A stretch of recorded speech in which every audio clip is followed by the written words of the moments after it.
Now, the Indigenous Australians Minister, Linda Burney, has flagged a process for truth-telling while reiterating the Albanese government's commitment to deliver on all three aspects of the Uluru Statement from the Heart. It came as the minister appeared on Weekend Breakfast discussing the life and legacy of Archie Roach, who died last night. Dan Bourchier'S has been covering the Garma Festival in Arnhem Land for Weekend Breakfast and joins us now. Dan, good morning to you again. We'll get to the politics in a moment, but first, there have been a lot of reflections there and also celebrations of the life of Archie Roach. Yeah, there certainly have been, and good morning again here from Yolngu country in Arnhem Land, where there has been a lot of storytelling and a lot of reflecting on the life, the legacy, the impact of Archie Roach on Australia, but in particularly on understanding and having a greater depth of view of the Indigenous experience of the stolen generation and the like. And I want to make the point clear now that we're using the name of Uncle Archie Roach and his images and his vision and his songs with the express permission of his family, his sons Amos and Eben, because they say that this is important to continue this conversation and that's what their father would have wanted. They've put out a statement overnight where they've thanked the staff that cared for him in these last weeks and months in Warrnambool on the coast of Victoria. They added, Archie wanted all of his family and many fans to know how much he loves you for supporting him along the way.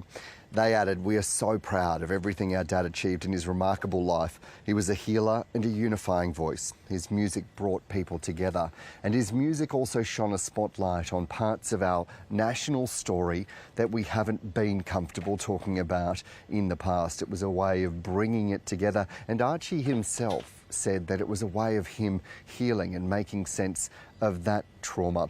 I spoke to the CEO of Reconciliation Australia, Karen Mundine, a little bit earlier here on Weekend Breakfast. This was about healing. It was about his own personal healing, but it was also, as First Nations people, we found comfort in his songs. We found reflection in his songs, our stories.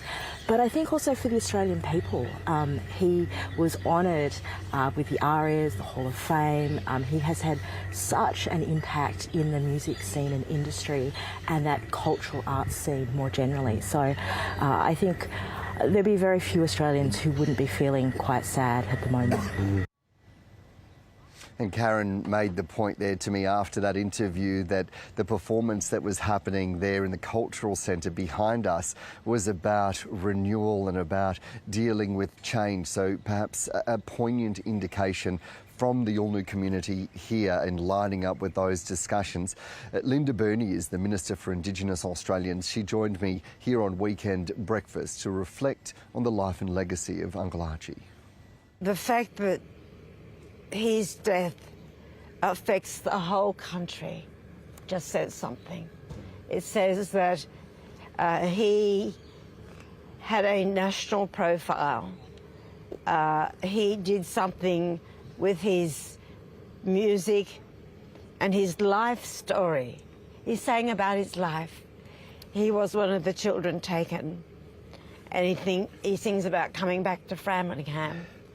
And what he's given us is something that will live on forever.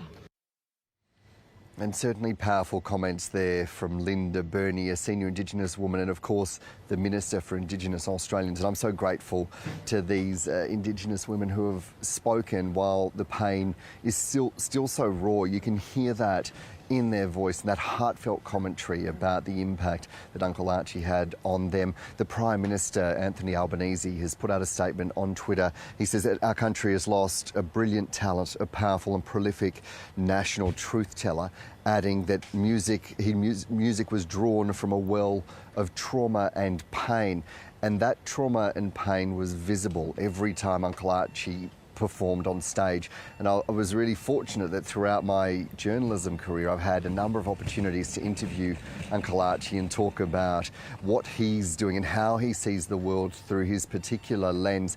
And I got to see him just again a couple of weeks ago performing at the Reconciliation Australia Governance Awards, where he performed. It was so much power and you could hear the passion still in his voice but you could also see that his body was failing him, and that he was there wanting to communicate with Aboriginal and Torres Strait Islander audiences in that event and in that series of final events that he was doing in the last weeks and months. Yes, some wonderful reflections there on the life, Dan, of Archie Roach, and no doubt a sombre tone for the Garma Festival there, but also very important, very significant discussions happening during that Garma Festival. And Linda Burney also made some really strong comments about a truth-telling process. Tell us about that.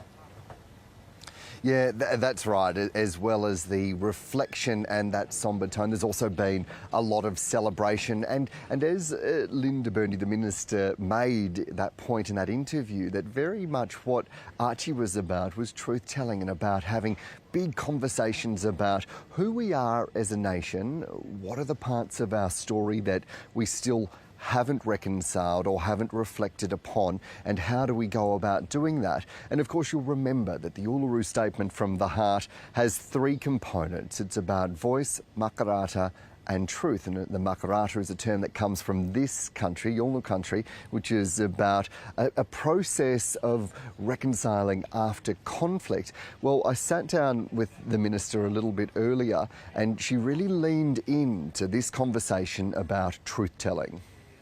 When we think about the effect that a national truth-telling process would have on Australia, it's remarkable. It's not about apportioning guilt. It's not about blame. It's about that we all can share in the whole story of this country. And really that's what Uncle Archie spoke about and sang about. It was about truth. Do we need a formal truth-telling process now? I think that we do.